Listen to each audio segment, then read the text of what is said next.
Come on guys, let's be honest. Pixar puts out some straight bangers, and there's no denying it. Truth be told, it's pretty obvious that they are really good at making movies that apply to the majority of people. I say that, but then I saw the trailer for their newest straight to Disney Plus film Turning Red, and I was kind of let down. If I'm being entirely honest, the characters seemed extremely dislikable, and I wasn't really sure where they were trying to take the movie. Truthfully, I was expecting the movie to flop, and hard at that. Eventually the movie came out, and I coordinated with my girlfriend. We made plans to watch the movie and make fun of it. We sat down and were caught by surprise. Not only was the movie not bad, but it was actually pretty good. Let me give you some context in case you somehow don't know what I'm talking about. Turning Red is Pixar's newest film, which follows a 13-year-old girl named Mei Lin. By day, Mei goes to school and acts like you would expect a girl of her age to act, you know, cringe and all. As soon as she gets home though, she helps her mom maintain the family shrine and is mommy's perfect little girl. It isn't too much later when she discovers that every girl in her family gets afflicted with a curse when they become of age that turns them into a big red panda. As the panda starts influencing Mei more and more, she starts discovering who she wants to become as a person and becomes increasingly conflicted with whether she wants to continue being her mom's perfect little girl or discover herself.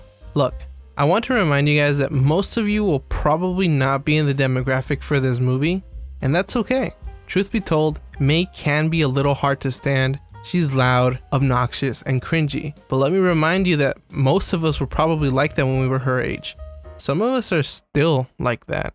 Mei's story talks about how important our family and friends can be in influencing what path we take as we grow. How positive relationships can help us grow, while the negative ones can cause us pain and stunt our growth. We all have to take the necessary steps of discovering who we are and what we were meant to be. And sometimes we are met by opposition in our family or our friends, but ultimately the decision rests on us and what path we choose to take. Now that I've gone and said all the serious stuff, can we just acknowledge how adorable Mei's panda form is? Not to mention that she has that double jump she can do whenever she switches back and forth. It kind of reminds me of that TikTok video of the dog farting to get the extra boost to get on the couch. By the way, Priya and Abby, who are both friends of Mei, just crack me up. On one hand, you have Priya with her overly deadpan voice and expressions, which tend not to line up with the things that she's saying. And let me tell you that as someone with a voice as monotone as my own, I felt that shit. Then on the other hand, Abby is extremely intense, and the animation style does a lot to relate her dorky but intense faces. Mei's mom kind of stalks her at school, and I feel bad for the security guard. Every single time he has to go and ask her nicely to please exit the premises, and ultimately ends up having to chase her down. The poor guy's just trying to do his job, man. And I know he knows that she means nothing but good, yet every time he sees her, he's probably like, oh shit, here we go again. Also, do you guys remember when I was complimenting Mirabel's dad, Agustin, back in my Encanto video? Well, guess what? Mei's dad, Jin, is just as much of a saint. Dude, he's such a sweet yet quiet man, and even though his wife constantly acts dismissive towards him and even toxic a bit, he always steps in for his family when he feels he has to and supports Mei when she wants to try to become her own person.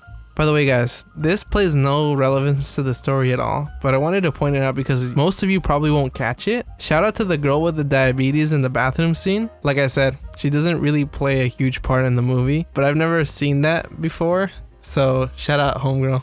Also, I think it's necessary to talk about Mei's aunties. As soon as news gets out that Mei's panda has been unleashed, they fly out to take care of the situation. Truth be told, I was expecting her grandma and aunties to be these uptight, rich old ladies, so I was caught off guard when they finally made their first appearance. Think of ladies clothed in sweatsuits with sunglasses that sit in the back of family reunions and gossip and talk shit on everyone, and that probably puts you pretty close to where they're at. I know most of you will probably skip this movie because of the trailer. A lot of you will probably skip this one because you might think that you can't relate with a 13-year-old Chinese girl. But let me tell you, don't do yourself the disservice of not checking this one out. Turning Red has a very powerful message that you should go and check out for yourself.